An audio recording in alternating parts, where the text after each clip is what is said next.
This is something that needs to be talked about. What's really going on in the Fort Lauderdale real estate market? So I pulled all the stats for single family homes, and honestly, it was kind of surprising. So for all single family homes, prices have been pretty consistent. This is the median, it's been pretty flat. Now this dip here in October, we're about halfway through when I'm filming this video. And we're gonna use September as our endpoint because we're only halfway through October, but our median price point's up $60,000 versus about a year ago.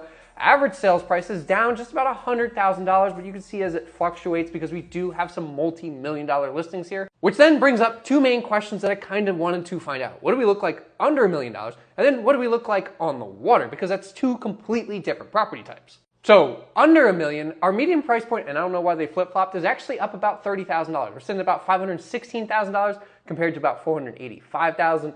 Average-wise, we're at $528. Now we're at $560. So both are up. Price points are up under $1 million. Okay, but what about homes on the water? That's the dream right there. That's the ultimate lifestyle. Are we ever going to be right around $1 million again? Spoiler alert, I got good news, and I also have bad news. The good news, well, if you own a home on the water, values are holding pretty strong. The bad news, you're not going to be probably under $2 million to live on the water anymore. Median price point to live on the water now, you're looking at about $1.6 million, which is up about $500,000 compared to this time last year.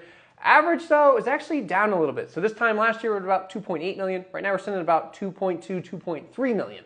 So across the board, values are actually holding pretty strong and actually ticking up a little bit, even though we're in a buyer's market with about 8 months of supply and days on market are starting to tick upwards. And homes are selling at about 97% of list price, so there is some room for negotiation, but they're not selling at major discounts like the news makes it seem. So where do we go from here? Honestly, once we get some of this insurance thing figured out, interest rates come down, we can continue to see this upward trend in price, especially with the difficulties to finance a condo. Now, it's not impossible, but you need 20% down. Meanwhile, for single family homes, it's a lot easier. We could put as little as 3.5% or 5% down. But what do you think? Let me know in the comments.